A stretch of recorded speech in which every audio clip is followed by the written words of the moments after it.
What's up, guys? Welcome into Good Morning Lambeau. My name is Clayton. You can check us out on packernet.com. You can find me on Twitter at Packers_access. You can also email the show at PackersTotalAccess@gmail.com. You can text the show at 865-658-5824. I'm rolling solo as of right now. I'm still waiting to hear back from Tim. He may hop on here in a minute. We may get a little bit of Emilio in here as well, although on the weekends, my boy Emilio likes to sleep in. He's already spilled the beans on that. And I got to be real with you guys. I went out with some friends last night and had a cheat day, right? So I hammered about 10 wings that were double breaded, deep fried, the whole 9 yards. So I'm feeling a little bit I want to say food hungover, but maybe that's the right way to describe it. Nonetheless, we're going to get here and talk a little Packers here and get ready for the Chargers game. We got a little PFF preview for you guys. We got several videos we're going to share too, which is really, really cool. Kurt Warner actually put a tweet out that I wanted to respond to, and it's an opportunity just to learn a little something here this morning. But I know the chat's already filling up here. Appreciate you guys hopping in here. We got Omer in the house. We got Derek K. Let's see who else. C-Dub Irving in here. Chris N. Good morning, Chris. Good to see you, buddy. It's funny, too, because Derek K commented in the chat and said Clayton had to push it back 10 minutes, let that Java kick in. And like I said, man, right here in the chat, I said, got to let that diesel warm up. You know what I'm saying?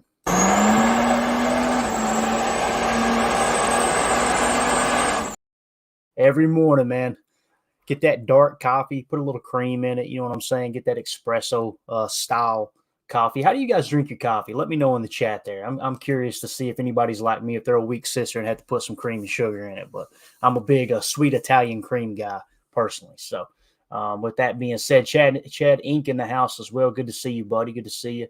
Omer always in here chalking it up. So let's just get right to it, man. Kurt Warner put a tweet out. I think it was in the last couple of days. I just noticed it. I noticed it yesterday, maybe the day before. And when I got to looking at it, I'm like, you know what? This might be a good opportunity to kind of share a little information on the old West Coast offense and what he's talking about, right? And it's not just the West Coast offense that uses precise footwork, too. All offenses kind of incorporated it, but to the best of my knowledge, Bill Walsh, when he was in Cincy, was the first person to really try to tie the steps in with the routes and make everything as precise as possible as far as timing goes, right? So here is the Kurt Warner tweet I'm going to read to you guys. And basically what he said was, as the shotgun trend takes over all levels of football, one of the biggest flaws created from it is quarterbacks tying their feet to the routes, too often setting too early and making them play faster than the concept and get impatient. It's why routes were originally tied to steps under center. When steps correlated directly to the routes, it was naturally better timing and connection between the two. I know many have tried to figure out the same thing with the gun, but I think it's impossible because of different variables in the gun. In parentheses, he puts the speed of the snap, foot placement, position of the ball on the snap, etc. The results is more quarterbacks playing with foot timing, read determined by when my feet set, instead of mind timing. Read is determined by the timing of the routes in my mind based on practice and under center reps. And it's messing a lot of quarterbacks up, in my opinion. And what he's saying here, guys, basically is, with the old Bill Walsh system, they would tie steps to the routes. So you knew when you took your third step on a 3-step drop, you knew exactly, okay, as soon as my third step hits that route, it's time to throw that route, right? And in some cases, you're already through 2 or 3 reads before you even get to the drop, right? And they would have maybe 2 reads tied in to where you could throw to either of those 2 reads. And in other situations, it was, okay, 1, 2, 3, check down, right? And Aaron Rodgers did a great job on the McAfee show earlier this year kind of talking about that. Nowadays, you've got, within the West Coast offense, another way to read the defenses, and we've talked about it on this show, and I don't want to bore you guys with those details again, but in a nutshell, you're just reading half the field. Is it middle field open or middle field closed? Meaning, are they in a shell? Are they two safety high? Or are they just 1 safety high, right? And basically, the teams that show the 2 high safety puts the quarterback at a disadvantage because they're showing the same look most of the time, and the quarterback can't gather that information. So he has to read it pre-snap regardless. Every quarterback's got to read pre-snap.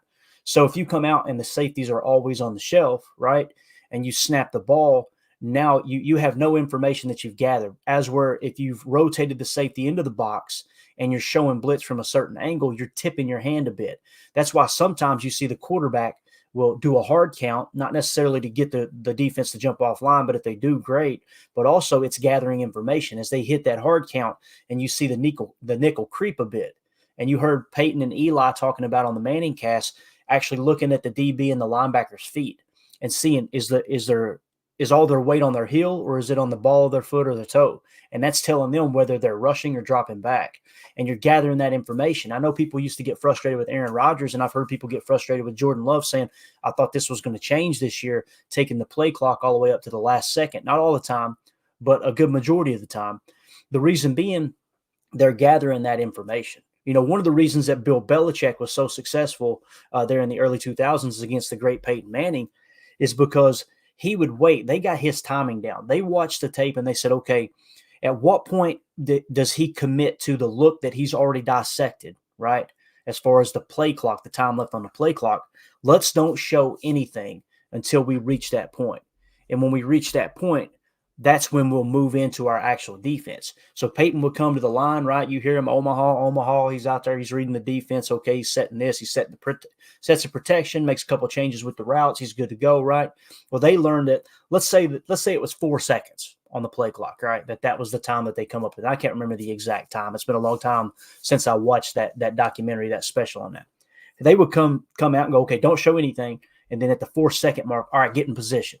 Now move up if the safety's moving into the box, if the backer's going to slide over and cover the flat, all those things, right? And Peyton would get the information, set the play to beat what he's seeing, and then right before the ball snap, they move. There's no time to reset the play.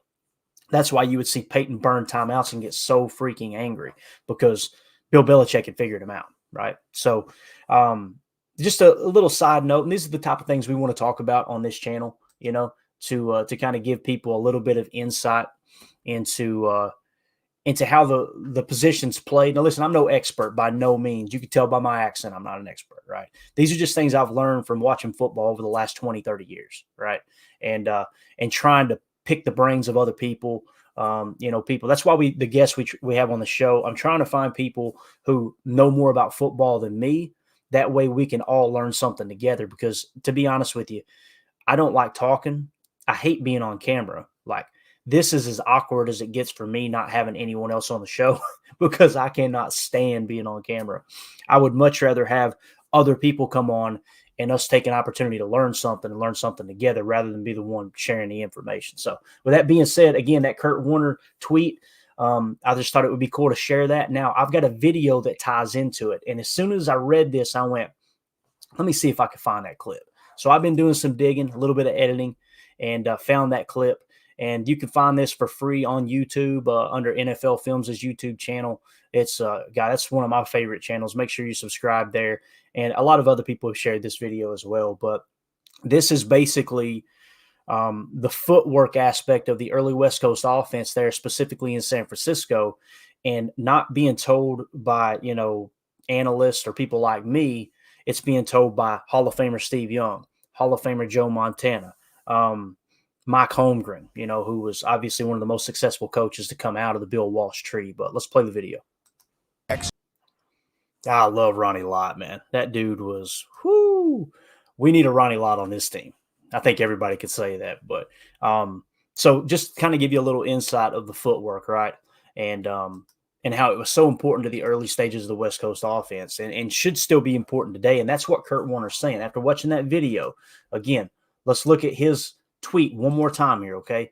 As the shotgun trend takes over all levels of football, one of the biggest flaws created from it is quarterbacks tying their feet to the routes, too often setting too early and making them play faster than the concept and get impatient.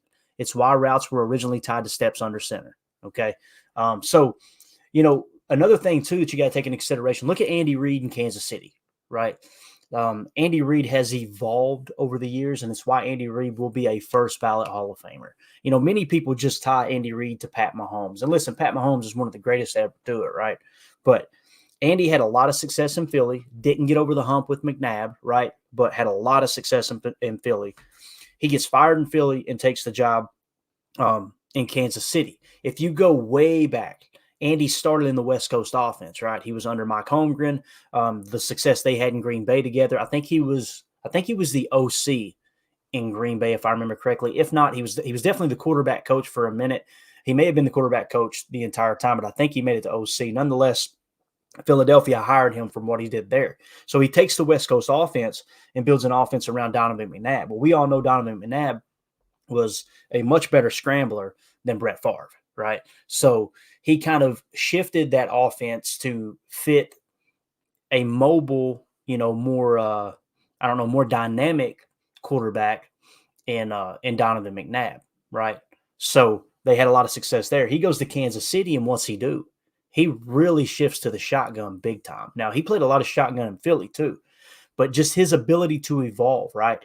So you've got to kind of reevaluate things over the years and say, okay, how important is the footwork? It's extremely important, right? Especially for a young quarterback and you're trying to use a timing-based offense if you're under center, right? Those things are very, very important. But you also got Patrick Mahomes and you got Travis Kelce and you had Tyreek Hill for a while, right? So you've got to play to your strengths. I think that's why they went more to the choice route approach. And that's the thing too. There was a lot of people last year complaining about, well, Aaron Rodgers is refusing running the offense. We all know that's a lie now. Look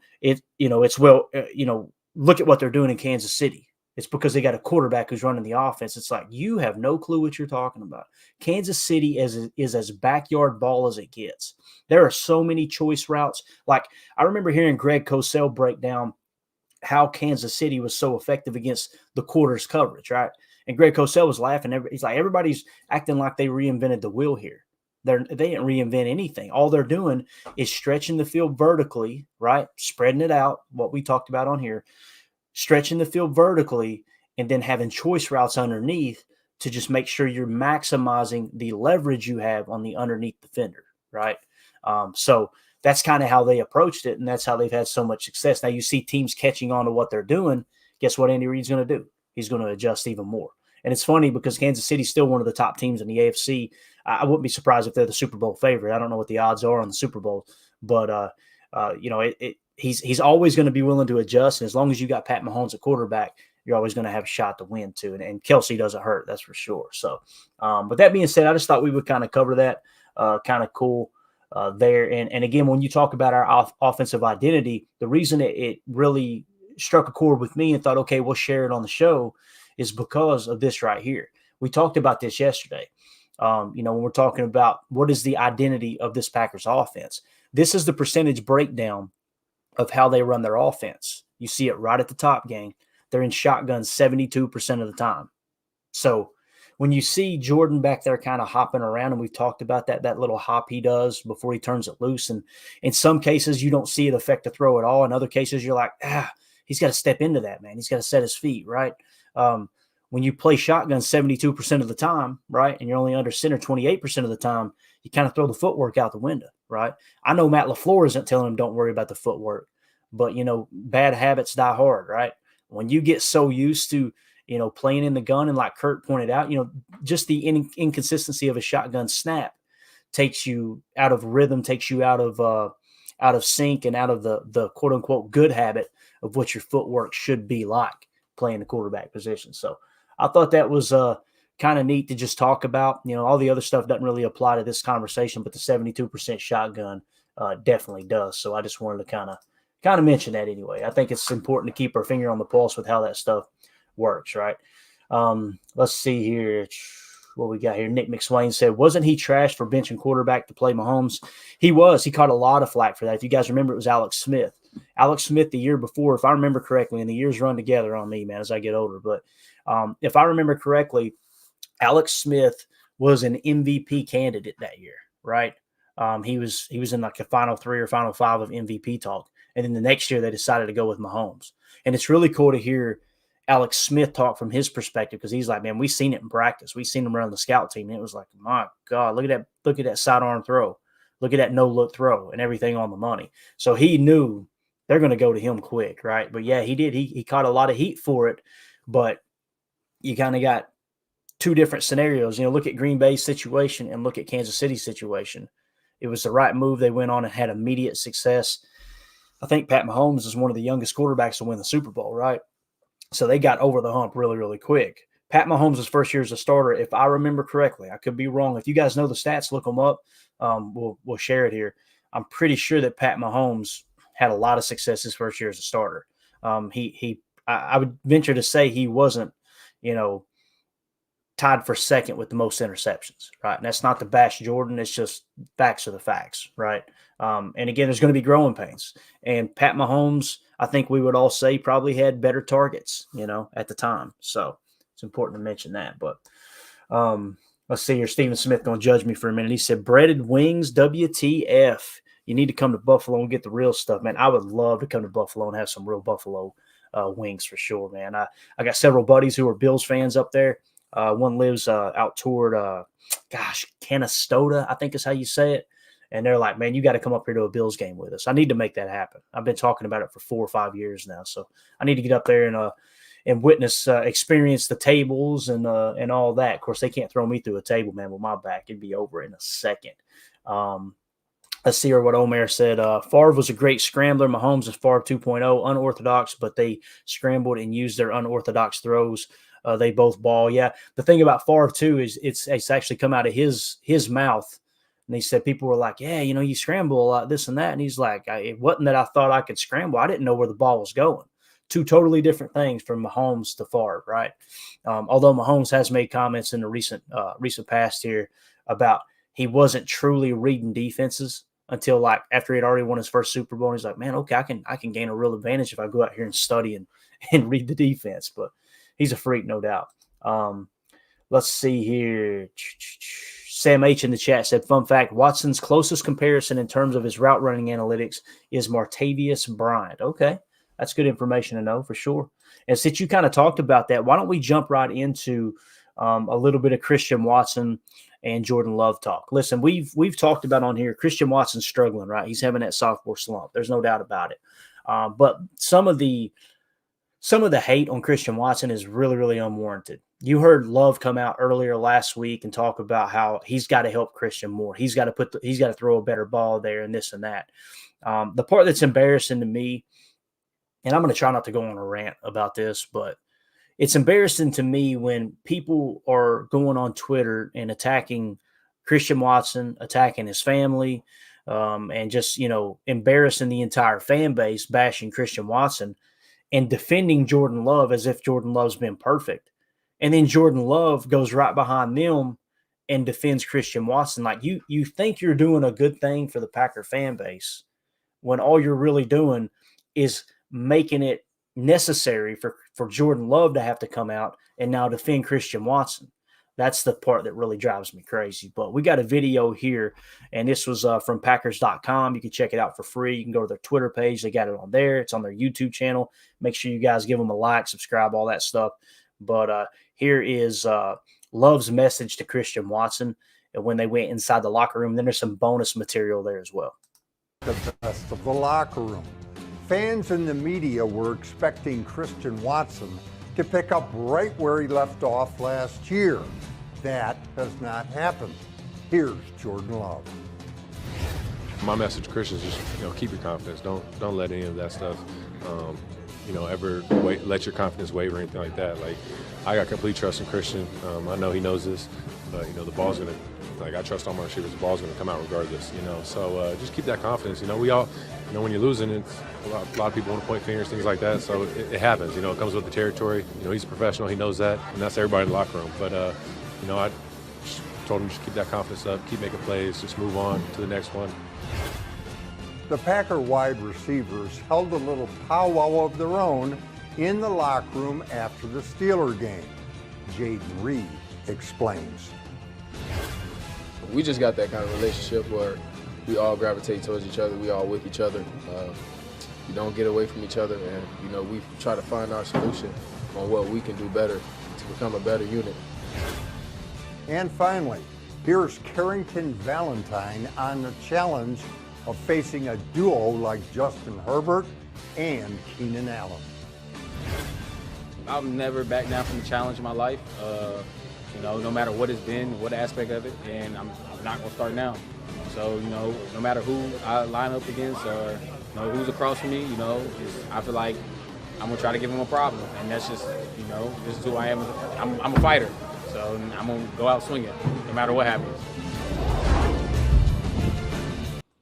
I'll tell you what you're noticing here, guys, is we've got some young leaders emerging, and that's really, really exciting. I mean, when you're talking about the way Jordan is defending his receiver, and just like a coach, when you speak to the media as a player, as a leader on a team, you're speaking to the other players. That's what you're doing, right? That's one thing that I feel like Aaron didn't do well.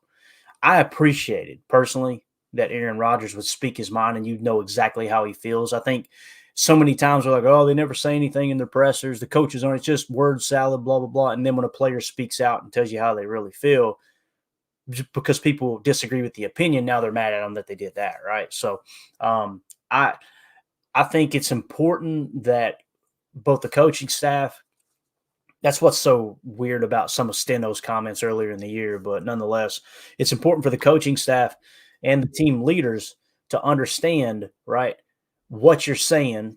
Every time you speak, you're speaking to the team, right? It's very, very important that you know exactly what you're saying because you're talking to the team, right? And we'll bring Tim here live in Green Bay. Tim, we're in all kinds of conversation. Oh, look at that shirt, dude. That shirt, man. That's got the old school feel right there, brother. Them Acme Packers. Yes, sir. You got it, man. You got it. I was had a bit of a night last night, so I'm up sans coffee. Let's go. Hey, there you go. I was sitting there going, man, maybe I told him 9:30, but it's all good. We just been here chatting it up. Let's see. I'll be running stairs later. Sorry, Coach Chris. Shoot. Hey, as the leader of this podcast, you never tell anyone to do anything you're not willing to do. So no, you're not running stairs. All right, I know I'm not running those stairs. So we were just in here chatting it up a bit. Sam H ran down the numbers. So Pat Mahomes, his first year, had 50 touchdowns.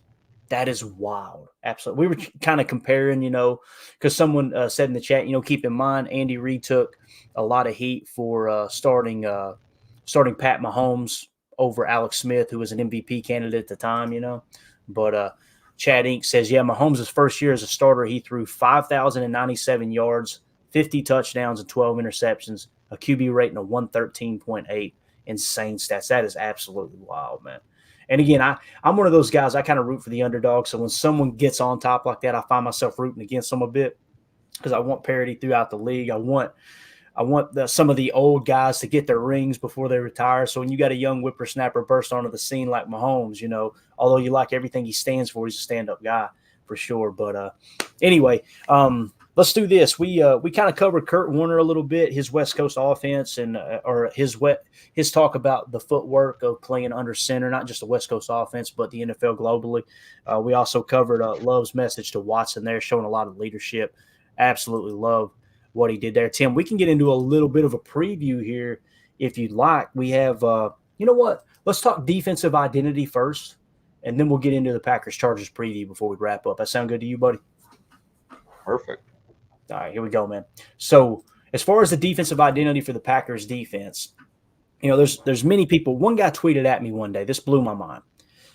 When I was pointing out that they're playing a lot of man coverage, this year. And, you've heard us talk on Chalk Talk and throughout the early season here on this show that, people who still pretend like they're just always playing off and playing quarters coverage, they're not really understanding what's going on the field.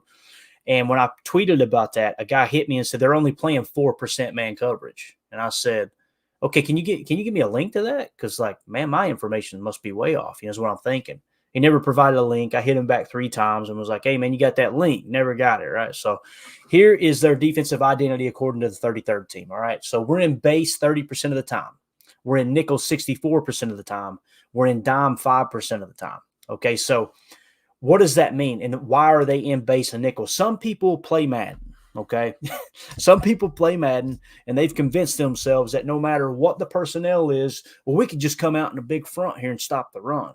You're matching personnel, right? Now you can get creative with big nickel. You've heard me and Tim talk about that, where you replace that extra corner with a safety, right? Or, you replace that extra corner with a safety. So you're kind of playing with a hybrid. We call that big nickel, right? Some people called it Okie back in the day. There's a lot of different nicknames. We're not going to get caught up on the lingo.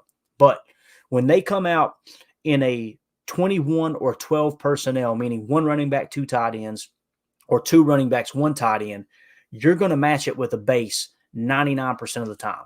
Well, some base defenses are 4-3s, 4 down linemen, 3 linebackers. Others are 34s like ours, 3 down linemen, 4 linebackers. The difference between the two, we don't have enough time on this podcast to explain, but in a nutshell, in a 34 defense, the goal is to put 300-plus pounders on the line of scrimmage. And typically it was designed for them to play 2 gaps, right? Now, you've heard us talk about when you move a safety into the box, you have that advantage to where you can play 1 gap. Now you got the best of both worlds. When you come out and you play a 34 base and you're playing 1 gap because they got 1 back, and your guys still aren't able to attack at the point of attack. They're not able to succeed at the point of attack against the run. That's frustrating. That's what Joe Barry was talking about. That's what Matt LaFleur was talking about, right? So nonetheless, we're in base 30% of the time, nickel 64% of the time, dime 5% of the time, okay? Dime is just an extra DB. So rather than your nickel 2-4-5, you might go to the dime look where you've got 6 DBs as opposed to just 5. So essentially what that typically means is instead of 3 cornerbacks, you've got 4 cornerbacks and 2 safeties, okay? Now that makes you very, very vulnerable in the run game, obviously, right? And some people would like to play dollar in that situation. We won't get into all that. Now, as far as gap run and zone run, we faced gap run 31% of the time, and we faced zone run 69% of the time. Now, here's the number I wanted to get to, Tim. We're in zone coverage 64% of the time, okay? This was supposed to be a quarters zone match covered Vic Fangio-style defense when we hired Joe Barry. The first year, they had success. The second year, they took a little bit of a step back, right? Now, this year, they're believe it or not, they're still in the top 10 in points per game, points per play, all those things we've talked about. But we've shifted now to a little more man coverage. We're playing 21% man now this year. And again, we've pointed it out. You want to know why you're getting gashed in a run? In my opinion, this is my opinion. I could be wrong, but I think it's because you're trying to play more man coverage. And I hate to say it, but it almost feels like it's to appease the fans. It's what it feels like. And Tim, we've said it before, man. I hope they're not listening to the fans because we're a bunch of knuckleheads out here, right? You know what, Clayton? It does sound like that. I mean, yeah, when you see that, what can we pull up last season's numbers? How much man did we play last year? Yeah. There's no way 21% of the time we were in man coverage last year. I'd have a hard time believing it because it just seems like every game I go, man right here, man right here. I'm willing to believe it's almost double from last year. I bet you last year we were probably 10% of the time. Yeah, I don't know. We need to look that up. That'd be my guess. I know there's a big difference, and there's a big difference from 2021. I know for sure, or 2022. 2021. I'm sorry. The other thing too is some people, and anytime you look at analytics like this, you got to assume these guys read it accurately, but it's hard to even understand if it's man coverage or zone in this style of defense because of the zone match principles. There's sometimes I go, well, that half look like they're playing man, and this half's playing zone, right? Because there's so many different calls. I listened to a pod. I can't remember which DC it was. It wasn't of a crazy popular school, but there was a college defense coordinator that said in their cover 3 zone alone, they have 10 different calls. Some where a safety would cover the flat, others where they would have the hook zone, other where that same safety would be covering deep center field, other where the opposite safety would actually come down and play what we call green dog, where they would be man up on the running back and they would blitz if the running back stayed in. There's just a lot of different calls when it comes to it for sure. But back to the defensive identity. Again, 64% zone, 21% man. Now, 3 rushers. When we rush the quarterback with only 3 rushers, we've done that 5% of the time, okay? 4 rushers, 61% of the time. 5 rushers, 30% of the time. 6+ rushers, 3% of the time. And you're bringing pressure 35% of the time. So the 6+ rushers, typically when they're bringing 6+ rushers, we're playing what we call goose, what I call goose, or zero coverage. It means goose. There's a goose egg up top. There's no safety over the top. It's just everything is pretty much man coverage, and the guys who aren't in man coverage, they're blitzing, and you may even have a green dog in there too, where, okay, if they do decide to pass for some crazy reason, blitz because you've got the running back. Just don't get caught up in the wash, right? So I thought it was important to kind of look at that and try to understand exactly what the defensive identity is. But Tim, what sticks out to you there, man? You got any comments, any questions, anything like that? So I'm guessing that a lot of this is that mod you're talking about, when like man on demand, when we're like in this zone set, then it ends up some of our guys are basically have man-to-man assignments. Correct. So with mod, that's an aspect of zone match.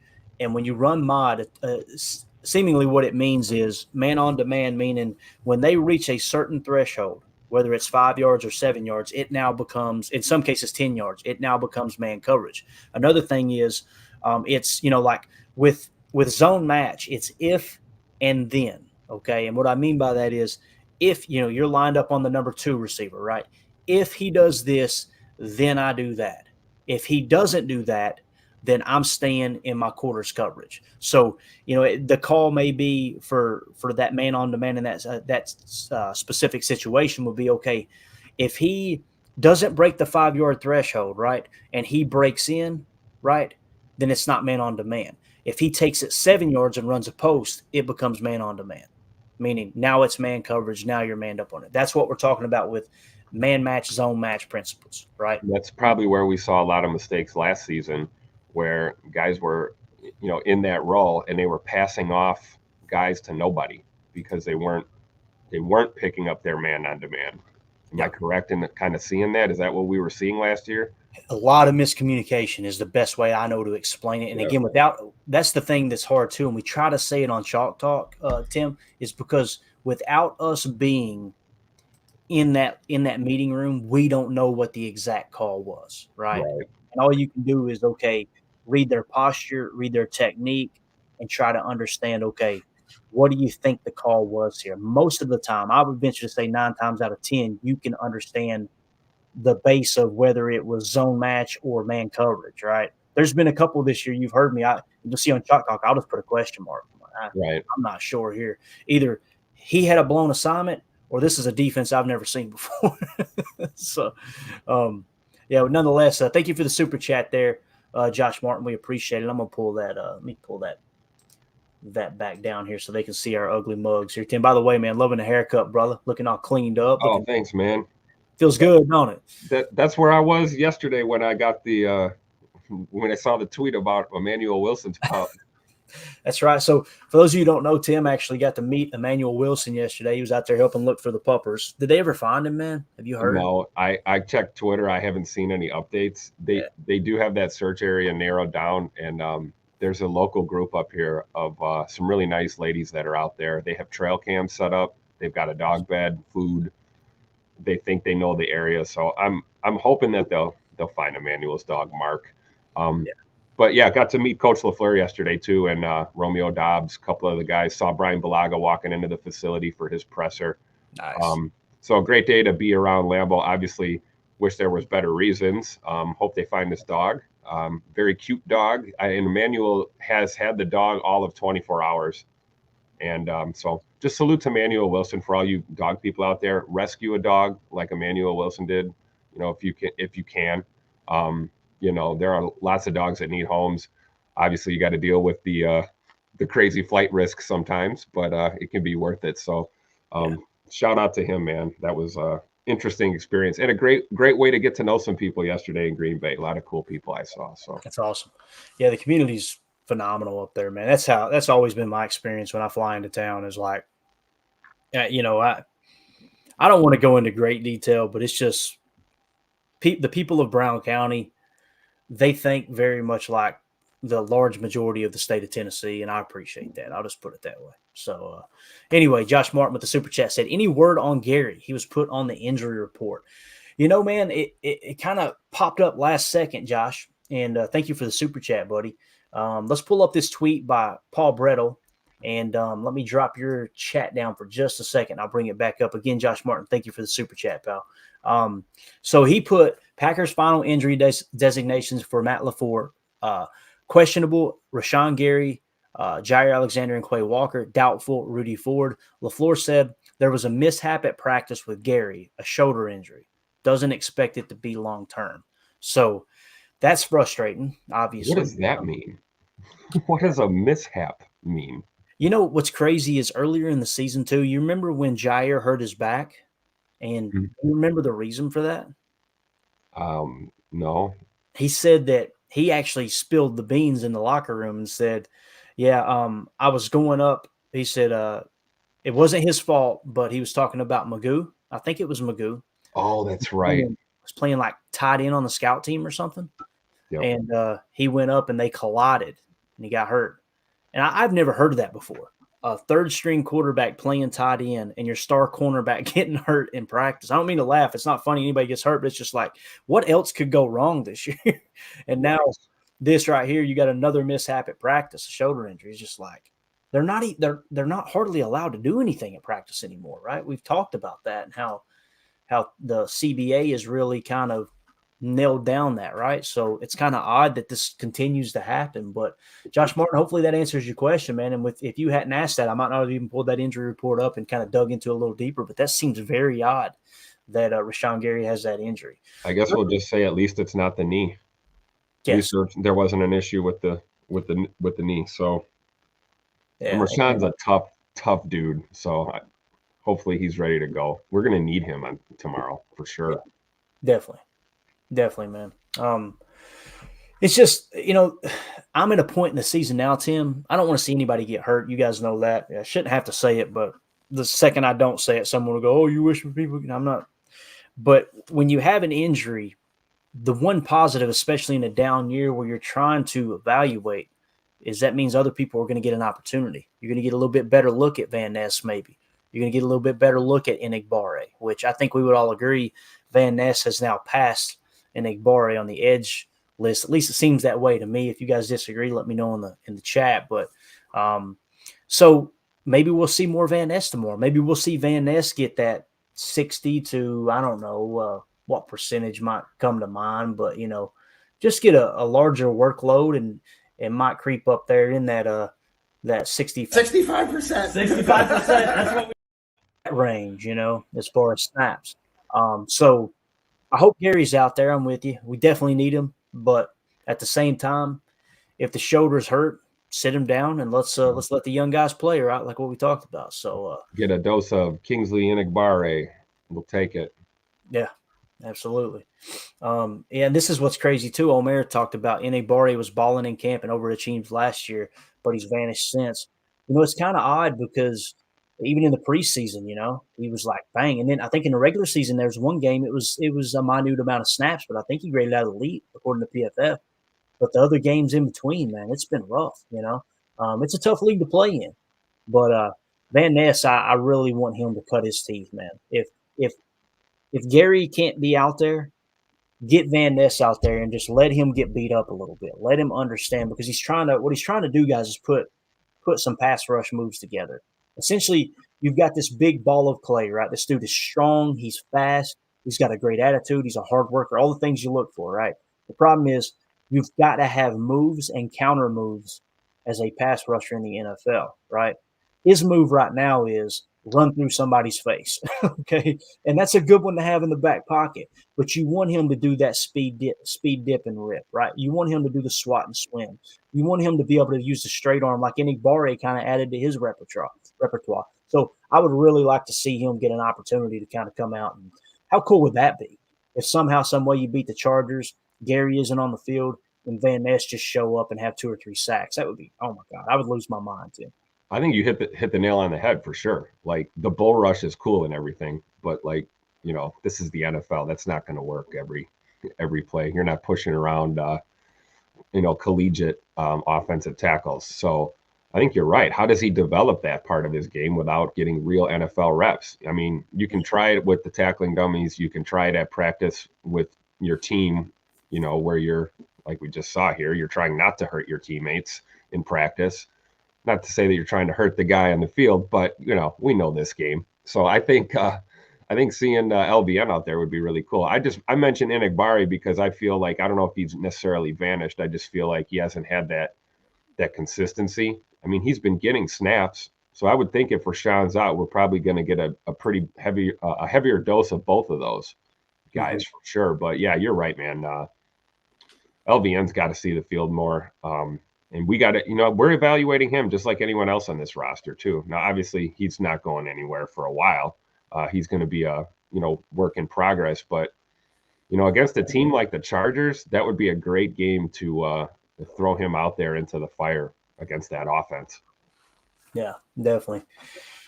I like this right here. Mike in the chat says, I have a gut feeling we're winning tomorrow, boys. Guys, hey, sign me up. I'll take 2. I'll take a few of those. You know what I'm saying? So, yeah, let's hope so, man. Let's see. Derek K says, LVN needs to move to the inside. Man, there's a topic right there, Derek. You guys know when I watched the tape, maybe you don't. When I watched the tape on him as soon as they drafted him, I did a chalk talk. You can go back and find it on this channel. And I broke down his college tape. And what it screamed, like, he's not going to be a defensive lineman in a 34. What I mean is like one of those 3 big guys playing that jam front. But I thought to myself, man, you put him on an interior defensive line in the nickel. Yeah. Let's go, dude. Now, they haven't done it to the best of my knowledge. I don't know if he's had one snap there, Tim. I don't think he has. But, the other thing is you got Kenny, you got Wyatt, you've got, TJ Slayton, obviously. You've got all these big boys, right, that they're trying to rotate in and out in there. If you got in a situation where it was like a 3rd and long, I would love to see LVN in there and give those big boys a rest, right? But at the same time, when we talk about the style of drafting, the type of player that you're drafting, right? You're drafting these defensive linemen or pass rush specialists. Goody's in the background going, hey, Matt, I spent a 1st-round pick on that big defensive lineman. Why ain't he in there? I guarantee you those conversations happen, Tim. And then the response from the coach is usually like, you give me the players, I coach the players, right? I can only work with what I got. Don't tell me how to use what I have. Yeah, exactly. I'm paraphrasing. That's not a direct quote. Like No, Clayton said, we're not there. We're not in those meeting rooms. If you were a fly on the wall, though, I guarantee you, Matt's probably a little more professional and nice than that, but I guarantee you that is the message, kind of like, hey, you guys are going to coach the team too, or you want me to? I don't know. Josh Martin with the super chat says, Aaron Jones' injury week 1 altered our season a lot. Absolutely it did, man. Absolutely it did. And now you've seen, like, as he's come back, he's not been the same Aaron Jones. And that's why I'm like, why do we continue to try to do this if he's not fully healthy? And I'm not sitting here saying he is fully healthy. Guys, the wall's going to come eventually. It comes for everyone, right? It's come for the greatest. The Emmitt Smith, the Barry Sanders, it would have came for him too, but he snuck up and sucker punched it before the wall could hit him. And he just said, I'm out of here, guys. Deuces. But it's tough because Aaron Jones is like, Tim, he's one of my top 5 all-time favorite Packers. That guy's just, he's unbelievable. Just the human he is, everything he stands for. But as I always try to give an opinion on something, I run it through the filter of if I had to bet the farm on it, has he hit the wall or has he not? I'd probably have to say there's a good chance this might be the wall, and it sucks. That's not unfounded, right? I can see that totally, but I'll play devil's advocate. I've said this before. Every time I go there with a player, they surprise me and make me look stupid. So maybe Jonesy will show us all that the wall is an illusion. We'll see. Mm-hmm. I don't know. What do you think, Clayton? You think he can find a way to maybe play over the wall or around the wall instead of running into it? Man, I want to be like super positive and say, yeah, but Tim, I'm telling you, dude, that 30-year-old thing, that's a real thing. Especially for a running back. Dude, as a person who's not an athlete, right? Like, I'm telling you, just the everyday, and I try to, in one of my businesses, I try to be heavily involved in the physical aspect, just so it kind of keeps me somewhat in shape. Although this year I out-eat that. But with that being said, when I hit that 30 grand, it was around 32 where I was like, damn, this is a real thing. This sucks. Like, I'm not moving the way I used to move. I'm not breathing the way I used to breathe. I'm not as flexible as I used to be, those things. So it's a real thing, man. Like I said, all I can say is I hope it's not the case, Josh. But man, it's definitely a real thing. It's a real thing for sure. Let's see what else we got in here. Um, let's see. Chad Inc. says in response to, and again, Josh, thank you for the super chat. Chad Inc. in response to Derek K saying LVN needs to move inside. He says, Derek, I disagree. Keep LVN where he's at. He's 21 years old and very smart. He will get it figured out. When you watch him too, I'm going to pull up his PFF grade. And Tim, I want to get your take on this. Like they said, 21 years old. Think of Kenny Clark. He was drafted at 20, right? There's a lot of football in front of LVN. And the thing I've noticed about LVN is you don't see him making mental mistakes. If there's a mental mistake he makes, it's kind of tied to a physical mistake in. He just thinks I'm going to bully people, right? And try to run through them. Now he did that to a tight end a couple of weeks ago and forced an incomplete pass. If you guys remember, he launched that tight end like he did. Who was it? Musgrave? No, DeGuara that he threw in training camp and everybody went nuts over. But what do you think about that? I'm going to see if I can pull up his PFF and we'll deep dive him a little bit. I think there's a good point here. Chad's got a good point. Keep him where he's at. He's 21 years old, very smart. He'll get it figured out. I agree. I think, when you have a player like this, we know he's versatile and he probably can play both inside and outside. He can probably play on both side, left and right side, whatever. But I think with a guy like this that you're trying to develop, at the NFL level, I think it's important to just get him comfortable in one thing, get his bread and butter figured out. Like Clayton said, we're still figuring out moves, pass rush moves. We're figuring out technique against NFL level talent. I would agree. I'd keep him kind of where he's at. You can get a little creative, but then as we move forward in his career, you can ask him to do more things. We were just talking about Rashawn. I mean, let's be honest. Rashawn is a pass rusher, right? We're gonna ask him to do other things other than rush the quarterback? Of course we do, but we know what his strong suit is. I look at LVN as a guy who might be able to do multiple things, but I think we have to crawl before we walk. He's a rookie. What he needs now is reps, and he needs reps where he's at right now. I would agree with that for sure. Yeah, definitely. And, it's something that, like we said, it's going to take time.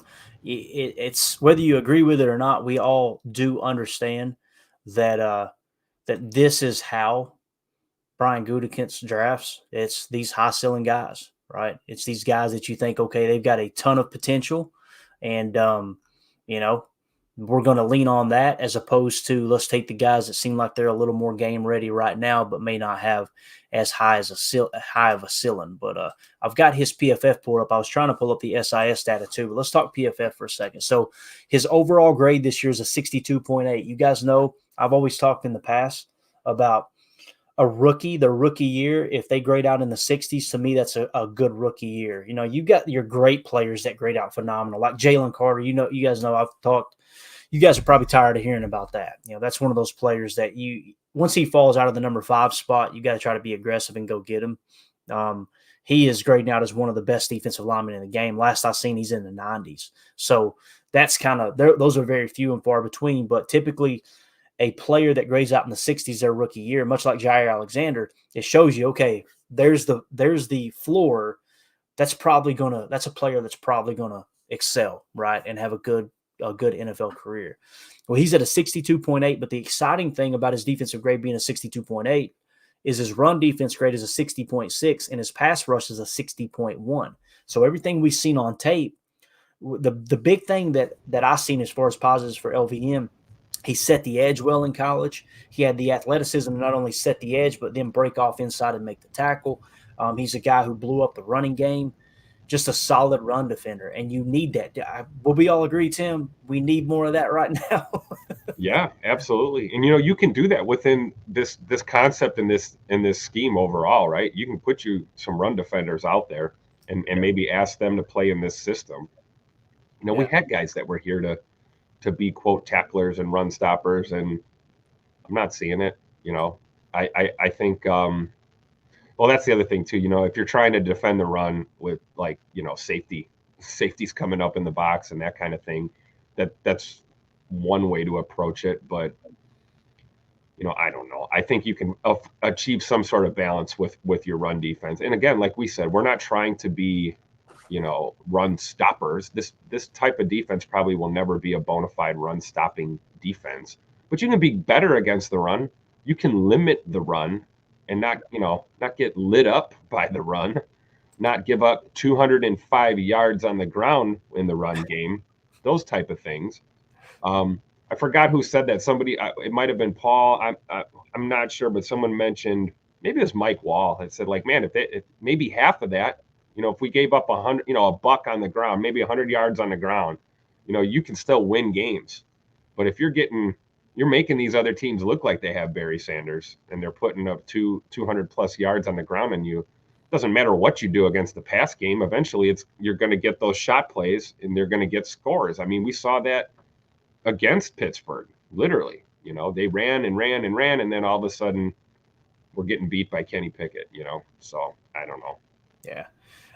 So looking up Lucas Van Ness's pressure percentage, according to SIS. Now, it's hard, guys, because you got to sort by linebacker and defensive end, although you got them listed as a defensive end. So maybe they have it fixed to where they consider Green Bay's outside linebackers to be defensive ends.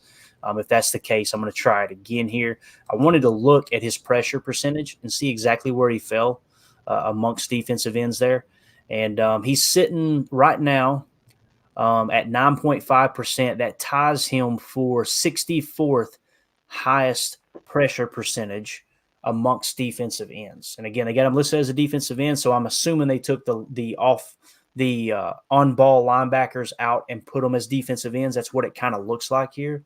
So with that being said, 9.5%, 66 best. That's right there, borderline of a starting defensive end, because obviously 64 is the cutoff. So I think you got a lot of promise there. Now, when you look at his PFF grades as far as weekly goes, week 1, 60.8, week 2, 71.6, week 3, 66.9.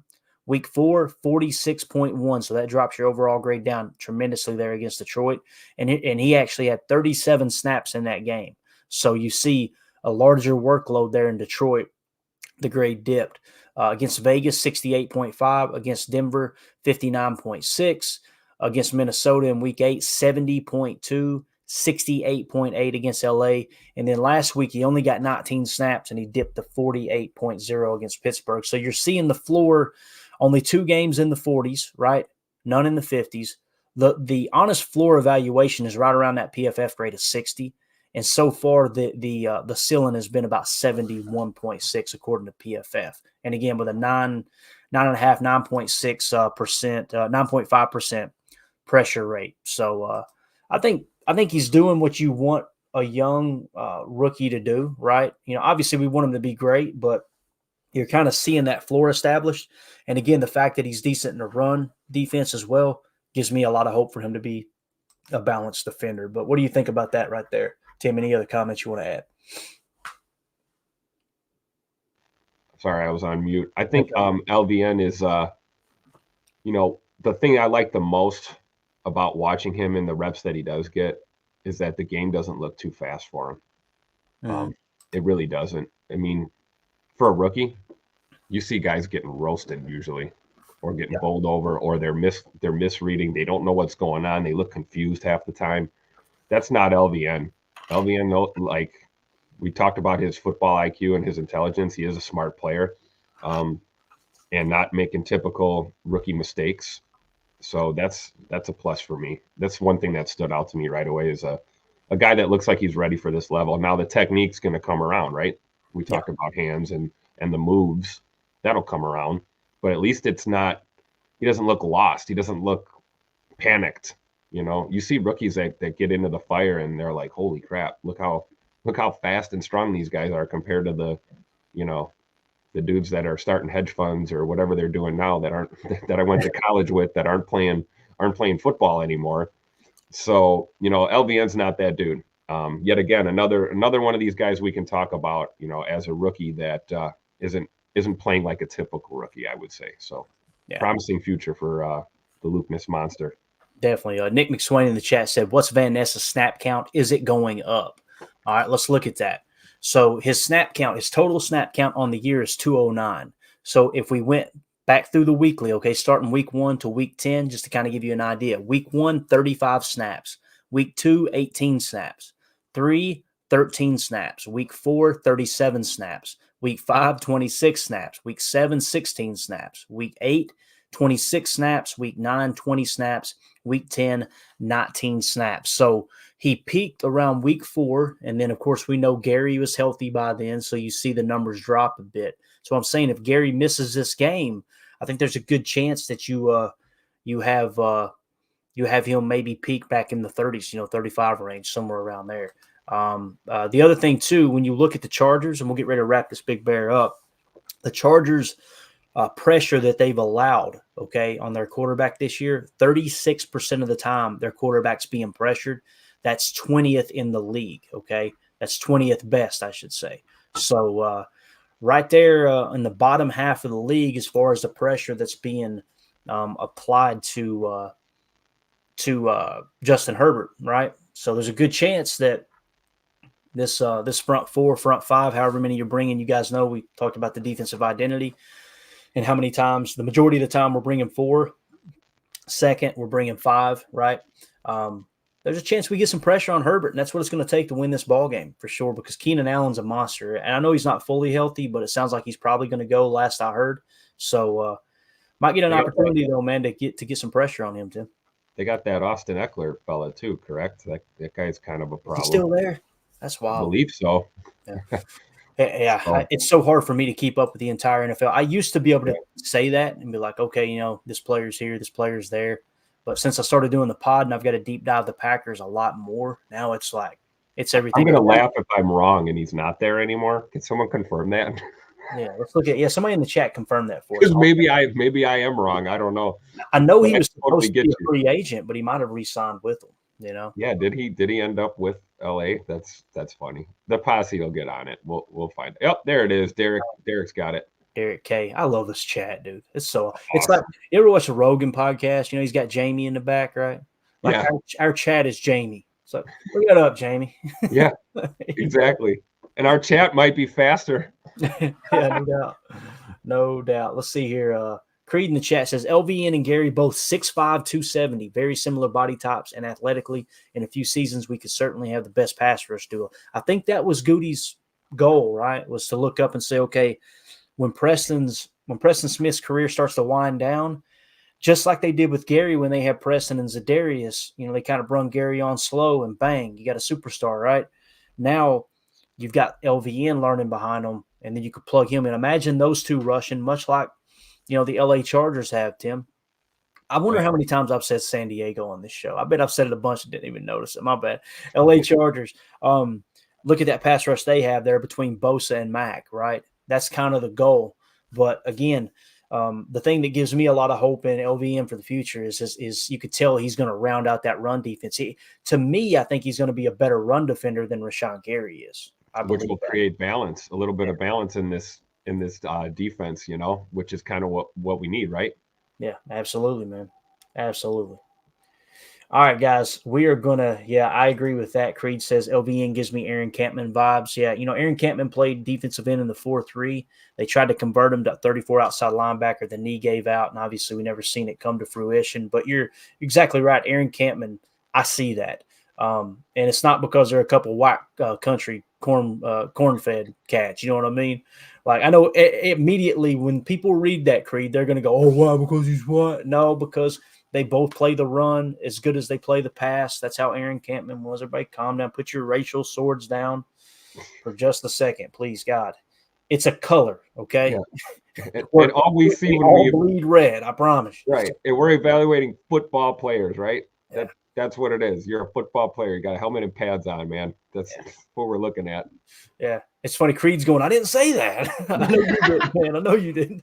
But that's what I love about people like Aaron Jones, that just like, man, you can tell that it's just, we're all human, And he's just one of those players that I look forward to him being a part of the Packer family his entire life, even after he retires, because he's done so many good things, man. So many good things. But we'll end it with here. Omer in the chat says, another great show. Tim and Clayton PTA Posse rocking the house again. Go Pack, go. Appreciate you being in here, buddy. I want to thank everybody in the chat. You guys were phenomenal, man. The fact that we can lean on you guys to look stuff up as I'm digging through and Tim's filling the air while I'm over here typing like the boomer that I am, trying to figure it out. I love the dynamic we all have together. It's a lot of fun, no doubt. So just want to give a special shout out to the super chats. Appreciate you guys. Josh Martin in here today. Thank you so much for supporting the stream, buddy. Everybody in the chat, thank you guys so much for interacting. Like I said, you always make this show. We're going to be back tomorrow morning for Good Morning Lambeau, and it's going to be the pregame edition. So we're going to be doing a pregame show. Obviously, kickoffs at 12 Central, right, Tim? I didn't dream that, right? Yeah, that's a nooner. Right. Yep. Got a nooner. So we'll be in here probably 10:30 Central, 11:30 Eastern. Okay, wait a minute. Yeah, that's right. And what it'll do is run you up to about 30 minutes before game time. So if you guys hop in here for Good Morning Lambeau to get, the inactives, we should be able to have those for you about halfway through the show, right? And it's awesome too. Again, the chat usually is the one who spills the beans there, which is awesome. So I'm over here trying to dig through Twitter, and they get it before I can get to it. But we'll have that. I want to say this last shout out, last time, the autographed Dave Robinson jersey, right? The 3 winners were Gunsmoke Games, Casey Zarnomsky, and Jason Tebow. Jason Tebow has already reached out. Okay. So if I don't hear from Gunsmoke Games or Casey Zarnovsky by midnight tonight, we're going to give that jersey to the 3rd person in the drawing there, which was Jason Tebow. So if you're one of those 2 people, shoot me an email, packerstotalaccess@gmail.com. Don't try anything funny. I will know if it's you. We got ways to cross-check and make sure it's you. So don't try to steal somebody's jersey, obviously. Only thing that's going to happen, you're going to get banned from the channel. But as of right now, it looks like Jason Tebow is getting that jersey unless we hear from either Gunsmoke Games or Casey. So with that being said, we're going to get out of here. Tim, appreciate you hopping on, man. Late, coming in a little bit late, and I appreciate it, man. It helps me fill up the air time here, and always fun to chat it up with the PTA posse. We're going to be back tonight as well for PTA Live. I just want to do a plug for the pregame show tomorrow. That way you guys know that's coming up. But tonight at 7 Central, 8 Eastern, we're going to be doing PTA Live. We'll give you the latest information. Maybe we'll have some more information leak out on Rashawn Gary, that type of thing. And anything else that breaks, we'll be there. So, yeah, with that being said, look, Chris, we're going to end it with that. Said Tim looking clean today, man. Like a fresh, dry Skippy. You know what I'm saying? All right, we're out of here, guys. Y'all are like, you're way too white to be saying stuff like that. It is true. For those of you listening on the pod, thank you for making us a part of your day. As always, let's go out and be the change we want to see in the world, and go Pack Go.